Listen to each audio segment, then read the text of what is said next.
President Trump is playing a five-front game of chicken with his tariffs following the Liberation Day announcement last week. We've already seen major impacts on everything from the stock market to our relationships with other countries. But as President Trump said on Sunday, sometimes you have to take medicine in order to fix something.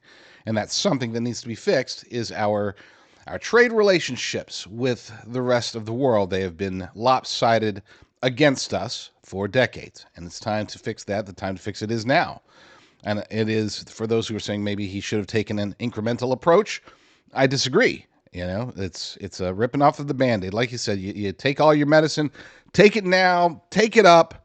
Let's suffer through some of the consequences so that we can get through the other side as quickly as possible. That's my stance, and I'm sticking to it. So I am all in favor of President Trump not only playing chicken with these five various entities, but to win, or at least come up with a draw. And in this case, a draw is not so bad.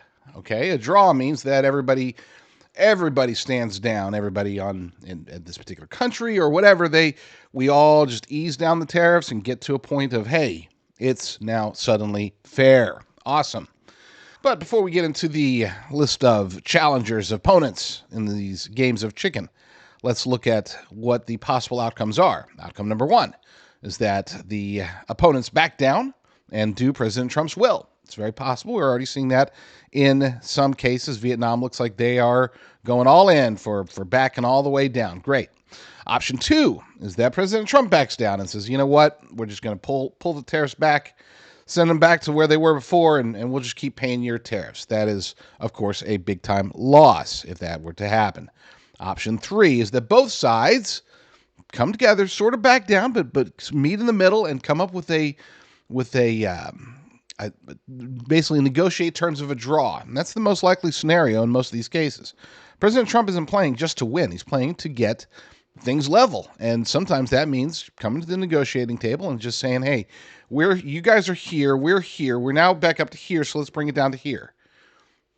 Easy. And then option four, which is the one we must avoid at all costs, is that nobody backs down and there's a major collision that can result in literal wars. So obviously that's not what we want to happen, especially with somebody like China. So who are these five opponents? In no particular order. We'll just take it from I guess most obvious to least obvious. How's that? So the most obvious opponent in this regard is Wall Street. Now, I'm not talking about President Trump's not going against the stock market. There were rumors over the weekend that President Trump is trying to tank the stock market intentionally to force a lowering of interest rates and to do a reset and this, that, or the other. He's not trying to tank the stock market intentionally. He does acknowledge that that's part of the medicine that people are going to have to take. We are going to suffer through stock market losses. And when we come out the other side, stock market will fly back up. Okay, that's the ebb and flow. This is probably necessary considering the state of the stock market for the last couple of years. With that said, it's Wall Street as a whole. We're talking about the hedge funds. We're talking about the power players within Wall Street. They are playing chicken. They're shorting the stock market right now. They know that they can make money as it goes down and they can make money as it goes back up. They're going to try to make it on both sides, both directions. Unfortunately, as a result of this game of chicken, they are harming your average everyday investor, whether you're into your 401k or your IRA or whatever. If you have it stuck in the stock market, which I've been saying for a long time, you should consider, I'm not a financial advisor, but you should consider putting into physical precious metals such as gold and silver. And you can always go to jdrgold.com for that. Just saying. But if you are still in the stock market, yeah, you're getting hurt by this.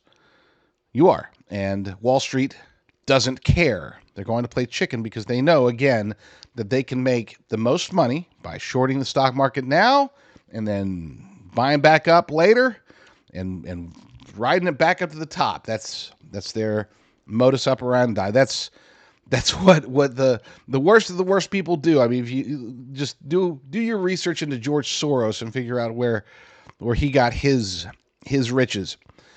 Number two, again, going from most obvious to least obvious, would be China. Of course, China is one of the key targets because they are Our trade imbalance with them has been tremendous. I mean, we're talking in the trillions of dollars, trillions with a T, a lot of money, and a lot of lopsidedness. President Trump is trying to correct that because what has changed since the beginning, back when there might have been a time where it sort of made sense to have a trade deficit with China, but that was during the time when their buying power was minimal. They were producers and producers alone. But over the years and decades, and especially over the last several years, they have become a true powerhouse when it comes to purchasing power. They are a consumer nation as well now, and they should be buying as much American stuff as possible. Unfortunately, they generally don't even get that option. They don't, because the Chinese Communist Party treats us so unfairly. President Trump is trying to fix that.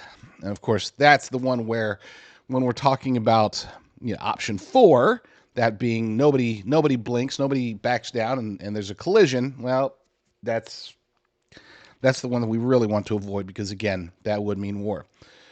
Number 3, that would be Europe. Now, Europe is in a unique situation here. This is they can actually come out of this on top. They really can, by working with President Trump.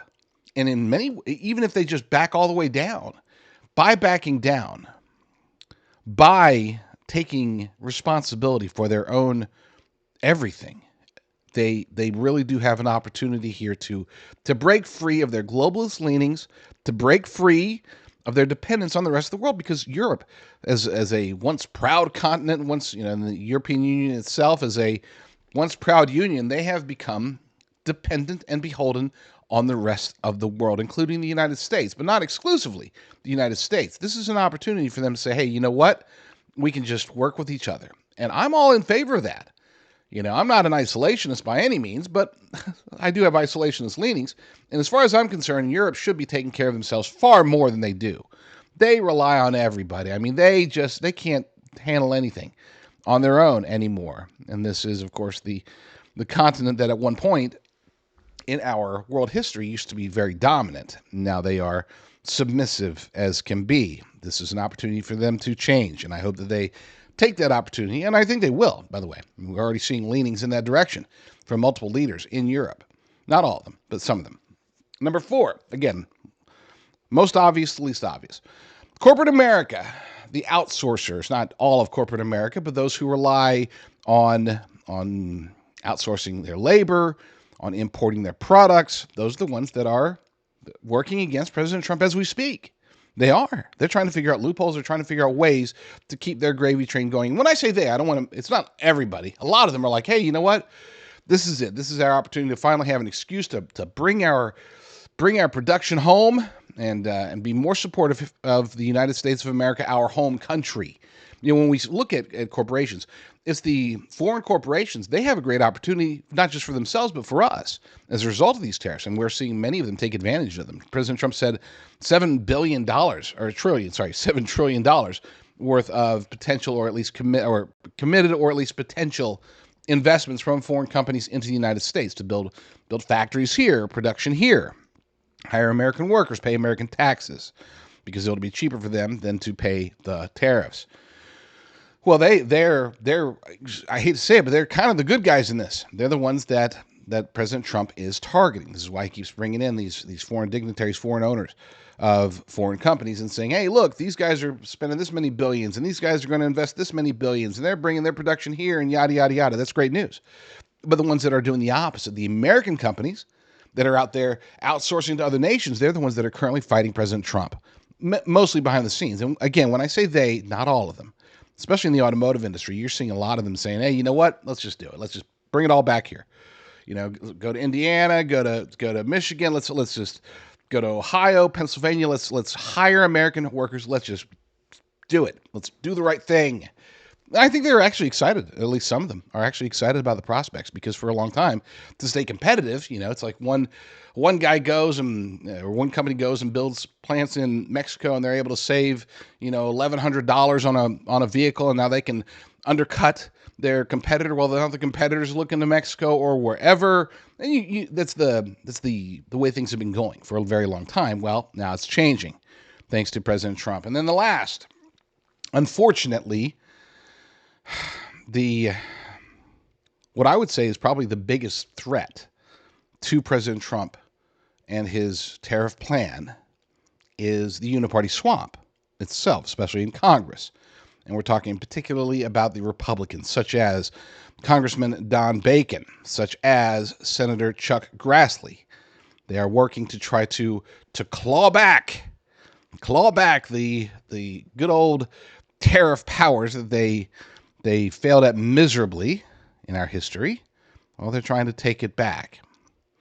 Now, it's not the concern that they're going to be able to be successful, because here's the thing. Even if, and it is possible, they might be able to get their legislation through. Legislation that would require, I don't know, I haven't read the legislation itself, but I believe it would require congressional approval for tariffs, or maybe even make it to where Congress itself is the only ones that can initiate tariffs. I don't know. We'll see.